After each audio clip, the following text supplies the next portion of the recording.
What's up, world? Welcome back to Charge the Game podcast. And in this moment, man, we got to talk about Stephen A. Smith, right? Micah Parsons, DeMarcus Lawrence, and the whole Dallas Cowboy organization, and how all of this stems from Jerry Jones. And I'm going to go through and break down exactly what happens when you're a Dallas Cowboy, right? And you don't know how to keep your mouth closed because there is no structure or anything in that organization that prohibits these young players who think that they have it figured out. And what I mean, and who I'm talking about, is Micah Parsons. You know, this guy is a star, right? But will he really be a star on another team? Because when I think of defensive edge rushers or hybrid players that can rush and play linebacker, I don't think that most of the other players around the league gets the credit, the hype that Micah Parsons gets. And I know that he has a podcast, Bleacher Report sponsors it. And I'm going to show you guys how one person can ruin a locker room and also put the franchise in jeopardy. And that one person, in my opinion, is Micah Parsons. And his first mistake, right? Not even his first mistake. His first mistake is honestly having a podcast during the season. That's just off the rip. His second mistake is always glorifying other teams besides his own team, the Dallas Cowboys. And I get it. Sometimes he comes to Dak Prescott's defense, and you know, it looks like he really believes in Dak Prescott. But based off what happened at the end of last season, the season that just passed, when his family came out and attacked Dak Prescott, and CeeDee Lamb's family came out and attacked Dak Prescott, none of this really helped the Dallas Cowboys situation, because Dak Prescott just may not even want to give the discount now. You know what I'm saying? If you guys don't already believe in me, what's the point in me giving you guys a discount? But Micah Parsons, right? His first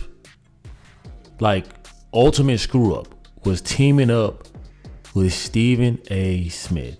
Stephen A. Smith, man. Stephen A. Smith is a very, very messy man, right?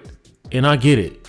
Their job is to interview these NFL players, athletes, NBA players, whatever, et cetera, right? And you have to realize that this is a guy who makes his money out clowning your organization, telling you that you are overhyped, right? Dogging your franchise. And you have the nerves to go sit with this man one-on-one. I don't understand why. Because you, Micah Parsons, you told Skip Bayless that you did not want to come on his show and do business with him because of how he talks about the Dallas Cowboys. At least Skip Bayless is a fan. At least he calls you Micah from heaven, number 11 from heaven, right? At least he gives you credit. At least he supports your team. Is he critical when you lose? Yes. You're going to go on a platform where Stephen A. Smith humiliates your team. Shannon Sharp humiliates your team. And I want you guys to watch how the media can use players and what happens when the media uses these players without them thinking. So let's go all the way back to the clip, First Take, where it shows Shannon Sharp, Stephen A. Smith on set with DeMarcus Lawrence. Let's get into it. And why your team isn't here? All honesty, I think the main thing is we was burned out, man. Long season, team dominantly healthy throughout the season. The legs get tired, but also, you got to give hats off to Green Bay, man. They came out with a great game plan. Shout out to DeMarcus Lawrence, man. He's such a button-up veteran, man. He came, showed love to the show. It pretty much told his truth, right? Right? I think that he did a pretty good job. I don't think that he should have said that he was tired, because obviously, that's something that you have to work on. That's, conditioning that you have to do for yourself. But let's hear what his teammate had to say about that. As Micah Parsons, he thinks that he has this league figured out. He thinks that he knows everything, right? As you guys saw, he made a video saying that, he hopes the Cowboys goes all in, because he's been in the league, 4 years, 3-4 years. And now he's saying that he's seen it all. That's where he's wrong. He has not seen it all.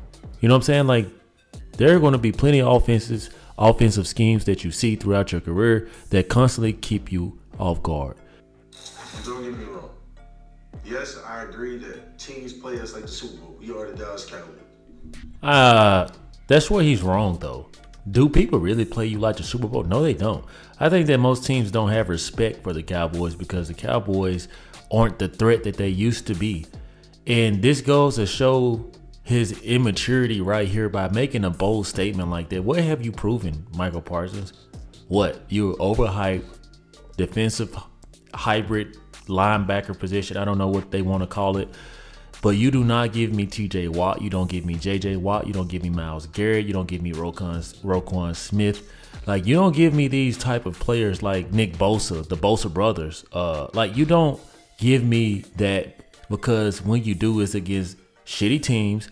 And in a moment, you don't show up. And you showed up in the Detroit Lions game, but it was a blown cover.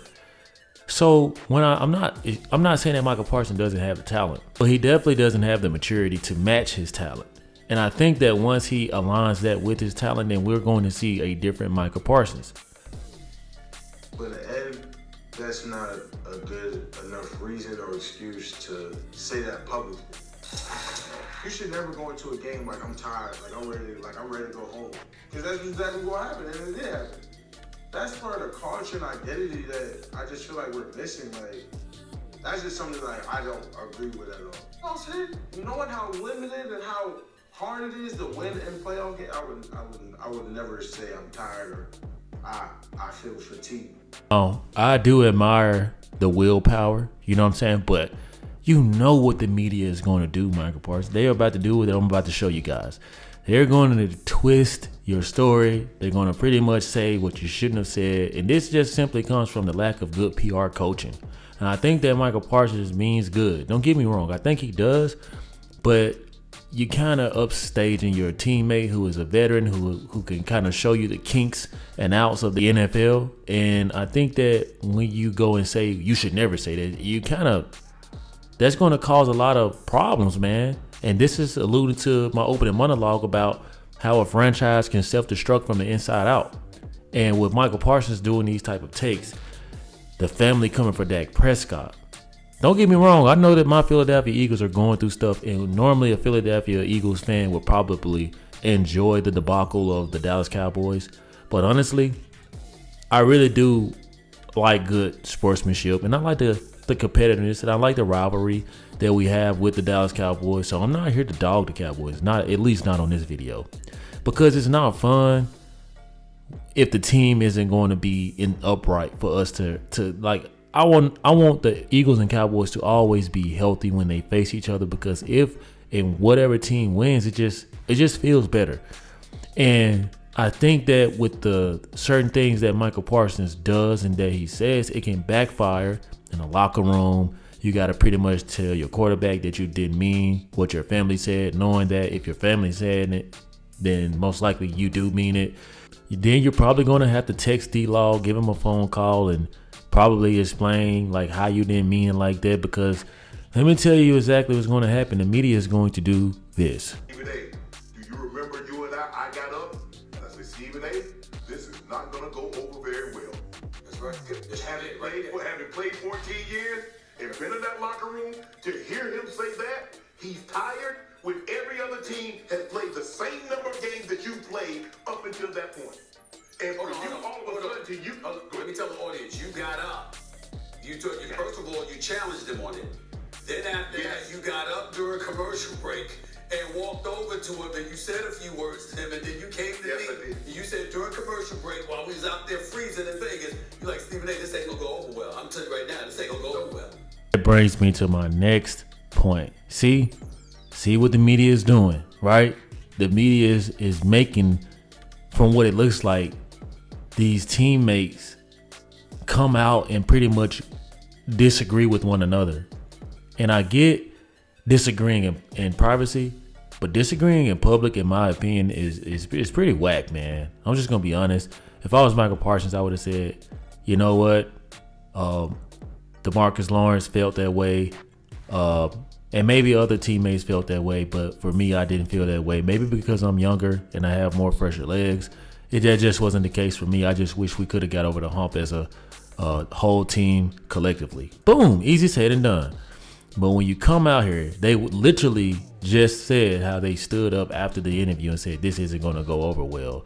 It will literally wait to do stuff like this. And this is why these athletes have to be coached better off the field. Like, you guys should know as brothers to stick together. As my Philadelphia Eagles, we hear a lot of ramblings. We hear stuff about Jalen Hurts. We hear stuff about A.J. Brown. We hear that there's something that went on in the locker room that nobody wants to talk about in the media. And that right there lets me know that the leadership in that locker room, the veteranship, and the coaches are all aligned, meaning they're not going to leak too many things. It may come out sooner or later. I don't know. But it looks like they are sticking to their guns and they aren't trying to leak any information from that Philadelphia Eagles locker room. Okay, you have the Cowboys doing the complete opposite, right? And once again, this is not what I really want to see from the Dallas Cowboys because I like Micah Parsons, right? I actually like D-Law. I don't have a problem with any of the Dallas Cowboy players. I think that Micah Parsons I believe he's jumping the gun a little bit. I think that he came in with so much hype. Obviously, he lived up to it for the most part, and he feels like he's earned the right to voice and speak his opinion until the media comes out and does stuff like this. And alluding to what Mr. Shannon Sharp said, you guys got to look at it this way. Would Micah Parsons really be doing this if the culture didn't do things like this? And Jerry Jones is the head of this culture. He's the head of this snake, this $9 billion franchise, right? And guess what? He does not help this case because they're only doing what they see the owner do. Jerry Jones goes on TV shows, radio shows twice a week. He speaks before and after every game. He thinks that he's Micah Parsons. So I wouldn't be surprised if Jerry Jones is living through Micah Parsons and egging him on to continue to do what he's doing because guess what? It's good for the Dallas Cowboys brand. There has to be somebody outspoken and with superstar charisma, and that's what Micah Parsons has. It's going to be good for him in the long run because he's going to be like Draymond Green. He's going to probably have a promising career outside of football. And this is just a prime case on what can and what will go wrong in the organization when you don't have a proper structure, process, and guidelines in place for players to be able to abide by. Do you honestly think Micah Parsons would be doing this if he played next to Ezekiel Elliott in New England with Bill Belichick? No, sir. You would be so mentally taxed, drained, physically, emotionally, to where the podcast would be the last thing on your mind. And as a Dallas Cowboys rivalry, right? As a rivalry and as an enemy of the Dallas Cowboys, because I do rock with my Eagles, I just want them to be better going forward. You know what I'm saying? Like, I want them to be able to, you know what I'm saying, get a hold of this thing, man, because you guys are already 30 years in, you know what I'm saying, as far as the Super Bowl drought. And doing things like this just does not help. And I get Micah Parsons. I believe that he does want hard coaching. I believe that he does want a culture. I stay in Dallas, and I say it all the time, they're spoiled. He went to Penn State, where it's probably hard. You know what I'm saying? And once you're used to that type of like winning culture, right? That type of mentality, you just want it. You want that in your NFL career too, and you at least you expect it to be that way. However, this has not been the case with the Dallas Cowboys. So I want you guys to weigh in on this topic and let me know what y'all think. As Micah Parsons and D-Law have let the media come in between what they have. Just got to be more alert about these type of things and be more coached up and trained on it at least. If you guys are rocking with the content, I want to ask you guys to do me a huge favor. Hit that subscribe button. Also hit that notification bell so you guys can continue to get the latest when I drop my sport media takes. Also follow me on Instagram and Twitter at Charge the Game. Like always, let me know how you charge the game. Peace.